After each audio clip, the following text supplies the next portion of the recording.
Hello विद्यार्थी, कैसे हो? आपका पाठ नंबर 4 प्रतिरक्षा एवं रक्त समूह, जिसकी पिछली क्लास में आपके लिए इसमें यानी जो देहदान है, देहदान और देहदान के बारे में मैंने आपको बताया था कि समस्त शरीर का दान करना, समस्त शरीर का दान करना क्या कहलाता है? देहदान। क्या कहलाता है? देहदान। इसके अलावा यानी इसके अलावा देहदान क्यों आवश्यक है या देहदान के क्या कारण हैं या प्रमुख कारण कौन कौन से हैं, तो इसके बारे में समझाया। और इसके अलावा आपको ये भी बताया गया कि जो भारत सरकार है अपनी, वो प्रति वर्ष 13 अगस्त का जो दिन है, 13 अगस्त का जो दिन है, उसको अंगदान और देहदान दिवस के रूप में क्या करती है? मनाती है। आई बात समझ में? इतना मैंने आपको पिछली क्लास में बताया। आज चलते हैं कि ये जो पुनीत कार्य है, मैंने बताया था आपके लिए जो देहदान होता है एक सात्विक श्रेणी का दान है। कैसी श्रेणी का? सात्विक श्रेणी का दान है। और सात्विक श्रेणी का दान इसलिए कहते हैं, ध्यान देना, क्योंकि इस पुनीत कार्य से या इस मानवीय कार्य से ना केवल हम दूसरे मानव की जिंदगी को क्या कर सकते हैं? बचा सकते हैं, बल्कि उसके जीवन को हम खुशहाल बना सकते हैं। तो इस तरह के जो पुनीत कार्य है, इस पुनीत कार्य को हम सात्विक श्रेणी का क्या कहते हैं? दान कहते हैं। और देहदान या अंगदान, देहदान या अंगदान ये सबसे बड़ा दान माना गया है, क्योंकि भारतीय दर्शन में भी कहा गया है कि जो हमारा शरीर है, जो मानव देह है, ये पंच तत्वों से क्या होती है? निर्मित होती है। और इन्हीं पंच तत्वों में क्या हो जाती है? विलीन हो जाती है। तो क्यों ना इस कृति का हम क्या कर दें? दान कर दें, ताकि ये कृति जो है वो शिलालेख की तरह क्या हो जाए? अमर हो जाए। तो इसके लिए समाज के अनेकों बुद्धिजीवी जो वर्ग था, बुद्धिजीवी वर्ग जो है, जैसे अपने साधु संत हैं, शिक्षक हैं, बुद्धिजीवी वर्ग है, उस वर्ग को आगे आना होगा। इतना मैंने आपको पिछली क्लास जो थी उसमें आपको समझाया।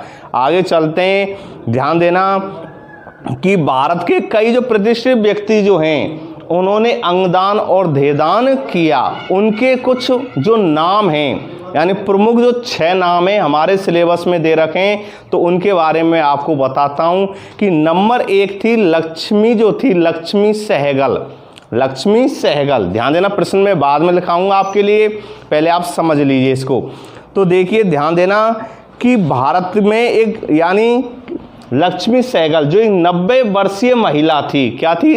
90 वर्षीय एक महिला थी, जो आज़ाद हिंद फौज जो था, आज़ाद हिंद फौज का गठन किया था सुभाष चंद्र बोस ने, यानी नेताजी सुभाष चंद्र बोस ने।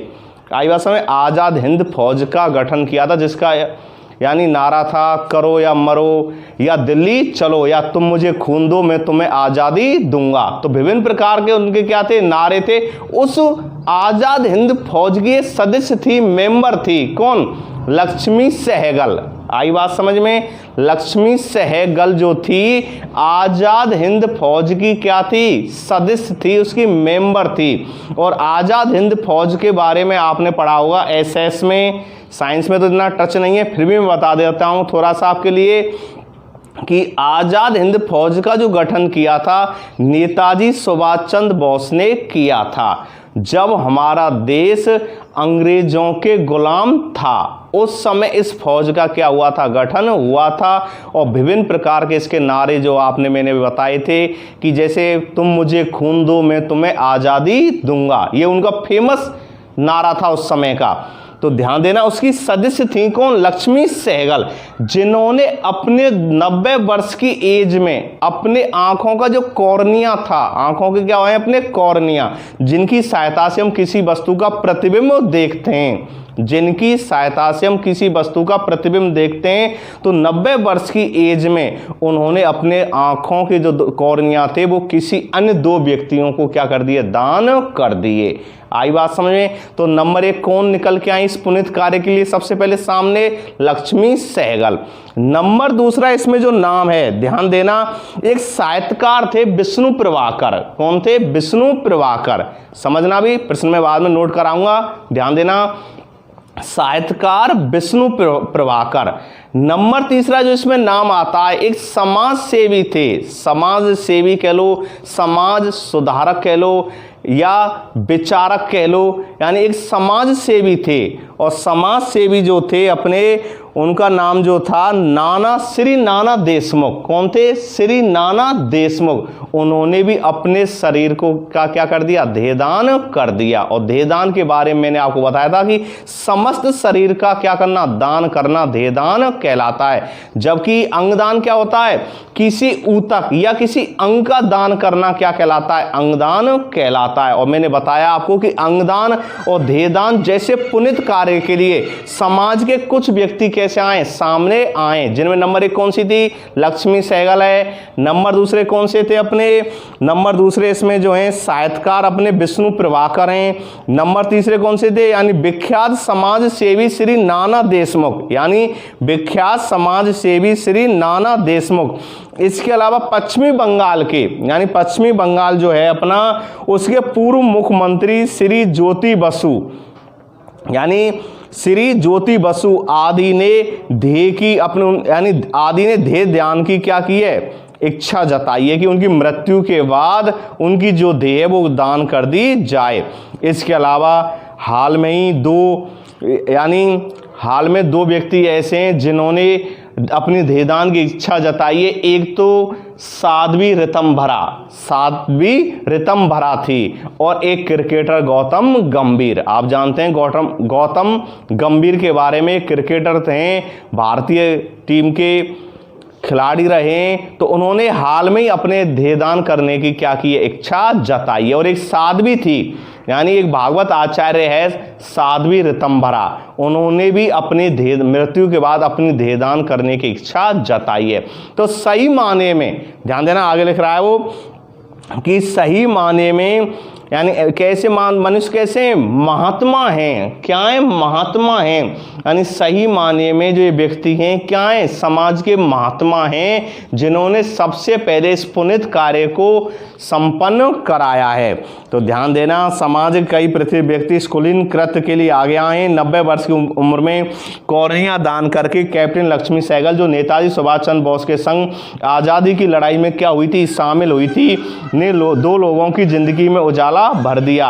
और हाल में ही साहित्यकार डॉक्टर विष्णु प्रभाकर के परिजनों ने भी उनकी इच्छानुसार मृत्यु उपरांत उनकी देह का दान किया। पश्चिमी बंगाल के पूर्व मुख्यमंत्री श्री ज्योति बसु, प्रख्यात समाज सेवी श्री नाना देशमुख आदि ने भी देह की भी उनकी इच्छानुसार मृत्यु पश्चात दान की है। और साध्वी ऋतंभरा जो है, और जो क्रिकेटर गौतम गंभीर हैं, उन्होंने भी क्या किया है? देह दान करने की इच्छा जताई है। तो सही माने में समाज के क्या है? महात्मा हैं, क्योंकि देहदान या अंगदान जो है ये पुनित कार्य है। इससे ना केवल हम लोगों की जिंदगी को खुशहाल बना सकते हैं, बल्कि उनकी जिंदगी को बचा सकते हैं। क्योंकि मैंने कल एक आंकड़ा दिया था कि प्रतिवर्ष हमारे देश में, यानी हमारे भारत देश में 5 लाख जो लोग हैं जिनके विभिन्न कारणों से अंग क्या हो गए? खराब हो गए। अंग प्रत्यारोपण ना होने के कारण, अंग मिल ना पाने के कारण वो क्या होते हैं? मृत्यु का क्या हो जाते हैं? शिकार हो जाते हैं। तो ऐसे लोगों की जिंदगी बचाने के लिए हमें इस पुनित कार्य में आगे आना होगा। आई बात समझ में? और हम सभी को कर्तव्य बोध के साथ रक्तदान, अंगदान तथा देहदान के लिए संकल्पित होना चाहिए, ताकि हमारे इस पुनित कार्य से हमारा कोई भाई बहन जिंदगी को जिंदगी तरह क्या करे? जी पाए। यानी इस पुनित कार्य में हमें सभी लोगों को भागीदारी देना नहीं है। अंगदान देहदान के अलावा हमें रक्तदान भी करना चाहिए, जिससे ना केवल हम लोग अपने छोटे भाई बहन हैं या अपने बड़े भाई बहन हैं उनकी जिंदगी को क्या कर सकें? बचा सकें, बल्कि वो भी जिंदगी को जिंदगी की तरह क्या कर सकें? जी सकें। आई बात समझ में? तो अब प्रश्न नोट कर लेना, बहुत अच्छा प्रश्न, महत्वपूर्ण प्रश्न पेपर की दृष्टि से। तो देखिए प्रश्न क्या है, नोट करना प्रिय छात्र छात्राओं कि देहदान, गौर देना, बहुत महत्वपूर्ण 3 नंबर का ये पाठ, और एक एक बिंदु इस पाठ का बहुत महत्वपूर्ण है, यानी बहुत महत्व है, क्योंकि इस पाठ से मैंने पहले भी बताया था कोई बड़ा प्रश्न नहीं आता है। 3 प्रश्न आते हैं। कितने प्रश्न आते हैं? 3, और एक एक नंबर के 3 प्रश्न आते हैं। इसलिए इस पाठ की हर लाइन जो है वो अत्यंत महत्वपूर्ण है। इसलिए हर बिंदु आपका क्लियर होना चाहिए। तो देखिए प्रिय छात्र छात्राओं, प्रश्न में लिखा रहा हूं, देहदान व अंगदान करने वाले व्यक्तियों के नाम लिखिए। देहदान व अंगदान करने वाले व्यक्तियों के नाम लिखिए। ध्यान देना, देहदान व अंगदान करने वाले व्यक्तियों के नाम लिखिए। तो देखिए अभी मैंने 6 लोग बताए थे। कितने लोग बताए थे आपके लिए? 6 लोग जिन्होंने पुनीत कार्य किया है। आई बात समझ में? तो लिखना, देहदान व अंगदान करने वाले व्यक्तियों के नाम निम्न हैं जो इस अच्छे कृत्य के लिए कैसे आगे आए हैं। तो उत्तर नोट करना इसको। देहदान व अंगदान करने वाले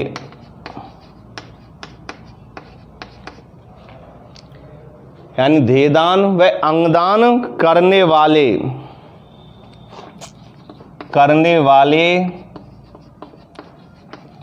व्यक्तियों के नाम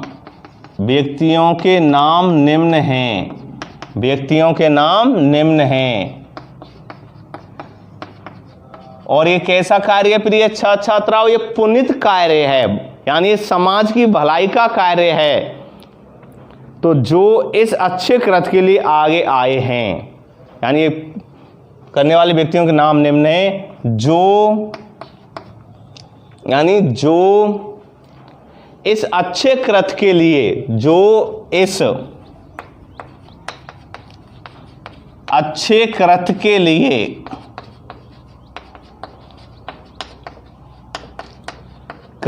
लिए आगे आए हैं। कौन कौन से? नंबर 1 है इसमें, ध्यान देना, नोट करना इसको। यानी नंबर 1 कौन था इसमें? नंबर 1 मैंने आपको बताया था, लक्ष्मी सहगल। कैप्टन थी लक्ष्मी सहगल, ठीक है ना, जिन्होंने 90 वर्ष की उम्र में अपने दोनों जो नेत्र थे उनका क्या कर दिया था? दान कर दिया था। आई बात समझ? तो अच्छे कृत्य के लिए आगे आए। तो लिखना नंबर 1 साहित्यकार, लिखना साहित्यकार डॉक्टर विष्णु प्रभाकर।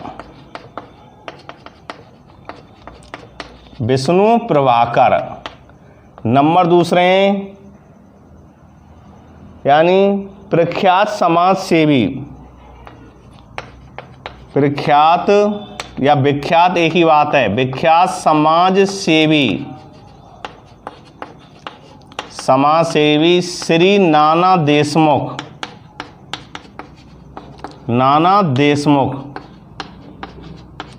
नंबर 3 है इसमें, नंबर 3 है यानी प्रख्यात या विख्यात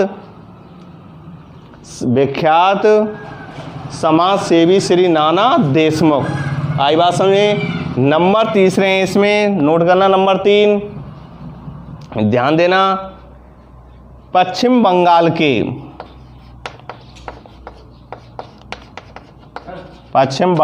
के पूर्व मुख्यमंत्री, यानी पहले पूर्व मुख्यमंत्री श्री ज्योति बसु। कौन है? श्री ज्योति बसु।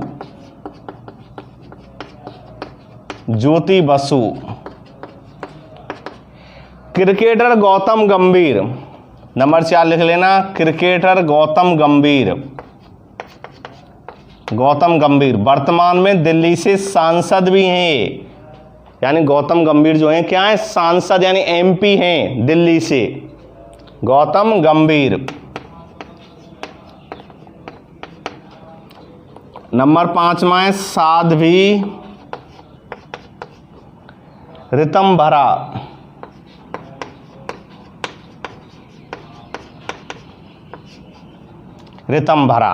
आई बात समझ में? तो ये ऐसे व्यक्ति हैं जिन्होंने हाल में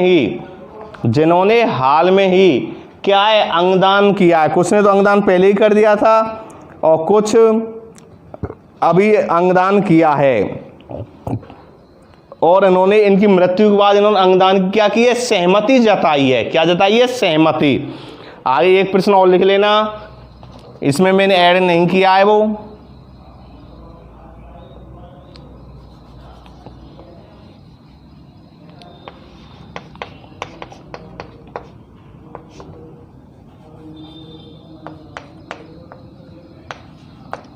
तो नोट करना प्रश्न को। Captain Lakshmi Sehgal, captain Lakshmi Sehgal, captain Lakshmi Sehgal ने अपने शरीर का कौन सा अंग दान दिया था? अपने शरीर का कौन से या कौन सा अंग, कौन से अंग को दान किया था? तो लिख लेना, कैप्टन लक्ष्मी सहगल ने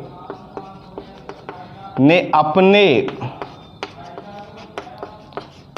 शरीर का, कैप्टन लक्ष्मी सहगल ने अपने शरीर का कौन सा अंग, यानी अपने शरीर का कौन सा अंग, अपने शरीर का कौन सा अंग दान किया था? तो कौन सा किया था? कॉर्निया, जिससे उन्होंने 2 लोगों के जीवन में, यानी कौन सा किया था? कॉर्निया। तो लिखना कॉर्निया, जिनसे उन्होंने 2 लोगों के जीवन में क्या ला दिया था? उजाला ला दिया था, सवेरा ला दिया था। आज भाषा में क्या ला दिया था? उजाला। तो 2 लोगों के, क्योंकि आप जानते हैं एक व्यक्ति को एक कॉर्निया दे दिया, एक दूसरे व्यक्ति को दे दिया, और आप जानते हैं एक आंख से भी व्यक्ति देख सकता है, अच्छी तरह से देख सकता है। आई बात समझ में? 2 आंखों से तो फायदा है कि संसार त्रिविम नहीं लगे, चपटा नहीं लगे, 180 के कोण तक हम सीधा देख सकें, इसलिए। आई बात समझ में? ये था। अगला पर जो इसमें प्रश्न बनता है कि अंगदान और देहदान कौन कर सकता है? गौर देना, अंगदान देहदान कौन कर सकता है? तो देखिए, कोई भी व्यक्ति, चाहे वो किसी धर्म का हो, किसी भी जाति का हो, किसी भी लिंग का हो, अंगदान व देहदान कर सकता है। ध्यान देना, समझना। प्रश्न है इसमें कि भाई अंगदान देहदान कौन कर सकता है? तो किसी भी जाति का हो, ठीक है ना, किसी भी जाति का हो, किसी भी धर्म का हो, किसी भी लिंग का हो, अंगदान देहदान कर सकता है। आई बात समझ में? और 18 वर्ष से कम आयु के जो व्यक्ति होते हैं उनको माता पिता या कानूनी जो उनका अभिभावक है, माता पिता के अलावा जो कानूनी अभिभावक है, उनकी लिखित में क्या चाहिए? सहमति चाहिए। क्या चाहिए लिखित में? सहमति। क्योंकि भारत में अंगदान और देहदान को कानूनी रूप से क्या है? मान्यता प्राप्त है, यानी कानूनी रूप से क्या है? मान्यता प्राप्त है। तो अगला प्रश्न इसमें यही बनता है, कौन अंगदान व देहदान कर सकता है? तो प्रश्न को नोट करा देता हूं, फिर आपको लिखाता हूं अभी, तो गौर देना। कौन अंगदान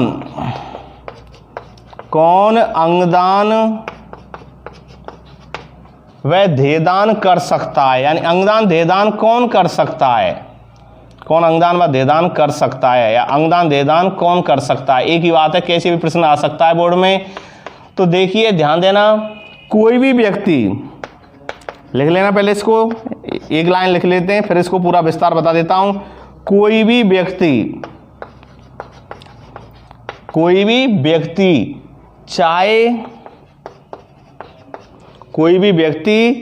चाहे वे किसी भी धर्म, कोई व्यक्ति चाहे वे किसी भी धर्म, यानी किसी भी धर्म का हो, किसी भी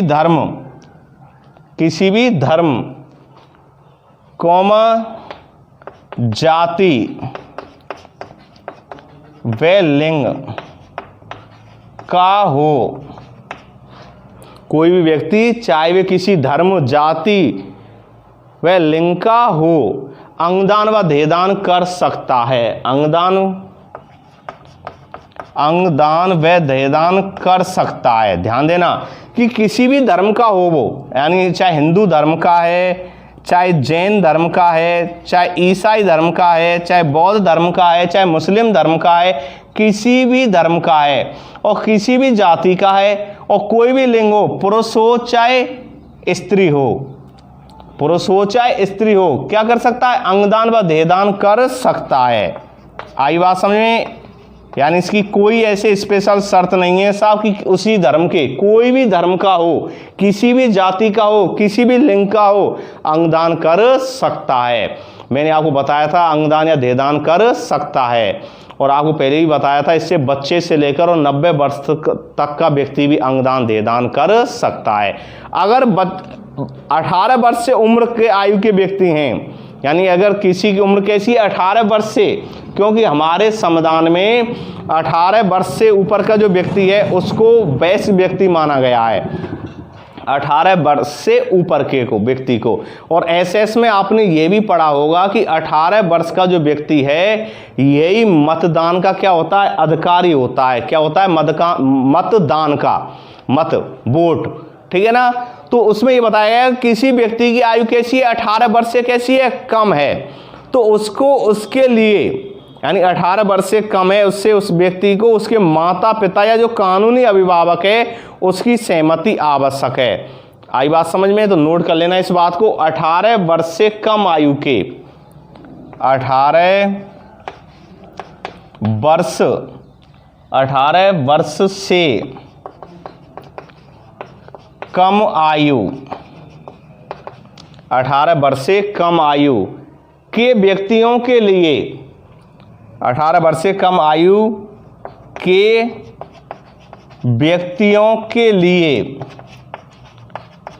व्यक्तियों के लिए माता पिता, यानी माता पिता, आई बात समझ, माता पिता। तो देखिए बोर्ड को साफ कर लेते हैं एक बार, ऊपर लिखाता हूं अभी बोर्ड को साफ करने के बाद। तो देखिए लिखना, नोट करना कि 18 वर्ष से कम आयु के व्यक्तियों के लिए माता पिता, यानी माता पिता की, माता या पिता इनमें से किसी एक की या दोनों की सहमति आवश्यक होनी चाहिए, या ये जो कानूनी अभिभावक, यानी या कानूनी अभिभावक,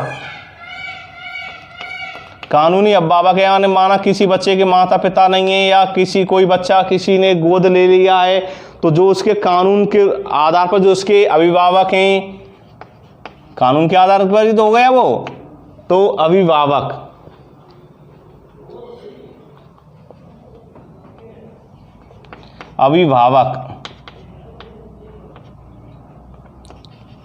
की, यानी कानूनी अभिभावक की क्या सहमति आवश्यक है। क्या आवश्यक है? उनकी सहमति। तो ध्यान देना, कानूनी अभिभावक की सहमति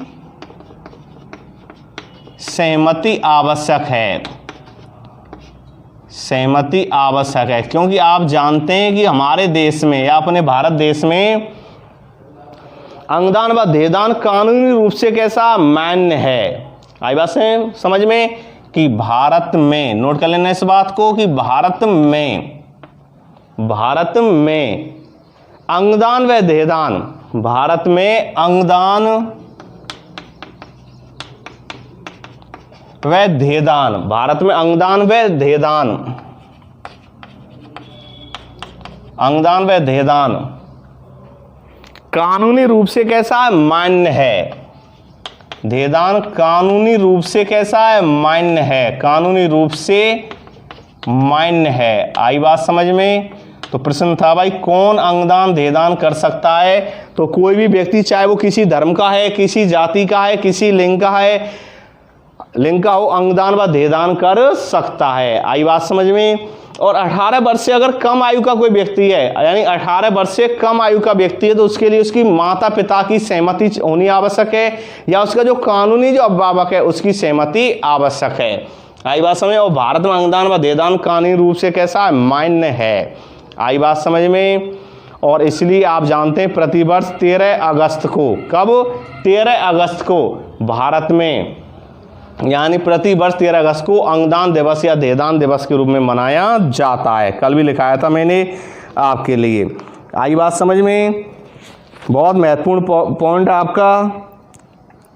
और इसके अलावा एक प्रश्न और इसमें शेष है आपका, सिलेबस में कम इंटरेस्ट था, फिर भी लिखा देता हूं आपके लिए। तो प्रश्न था इसमें, ध्यान देना, समझना। आज आपके लिए 3 प्रश्न बताए मैंने, नंबर 1 आपको बताया देहदान व अंगदान करने वाले व्यक्तियों के नाम।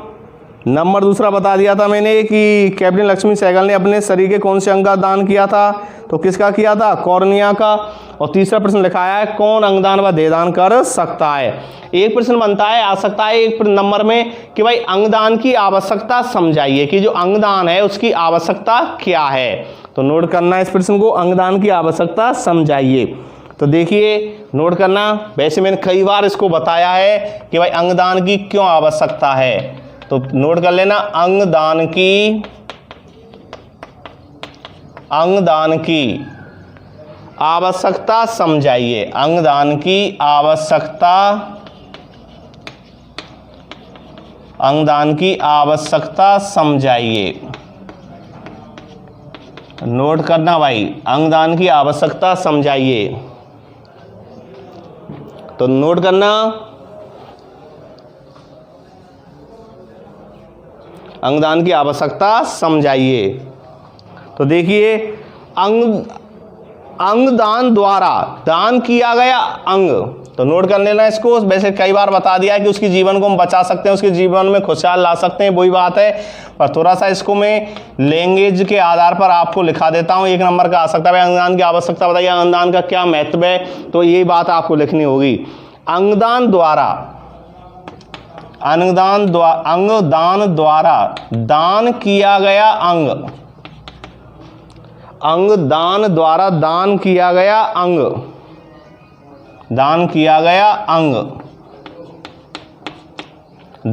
गया अंग, ग्राही जो होता है, ग्राही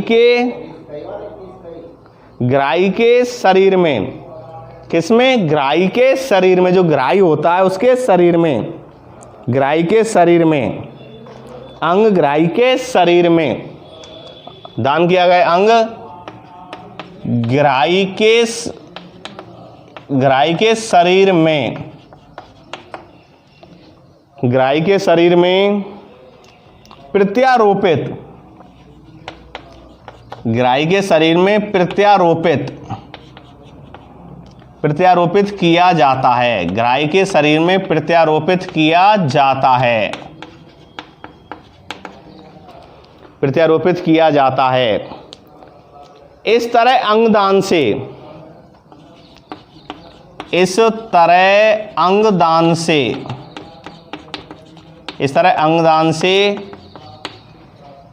अंगदान से दूसरे व्यक्ति की जिंदगी को, इस तरह अंगदान से दूसरे व्यक्ति की जिंदगी को, दूसरे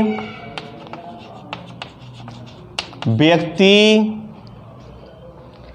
की जिंदगी को, दूसरे व्यक्ति की जिंदगी को,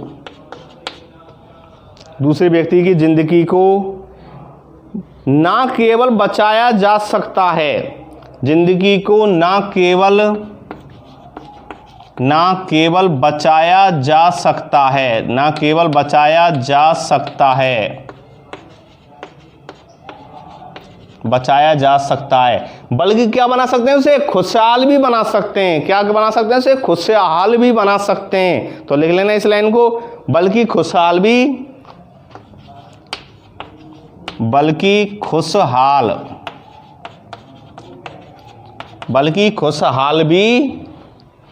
बनाया जाता है, बल्कि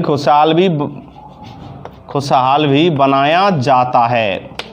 और एक आंकड़ा आया था, आपने ध्यान दिया हो तो समझा होगा आपने, तो गौर दिया होगा, एक मृतदेह से, किससे, एक मृतदेह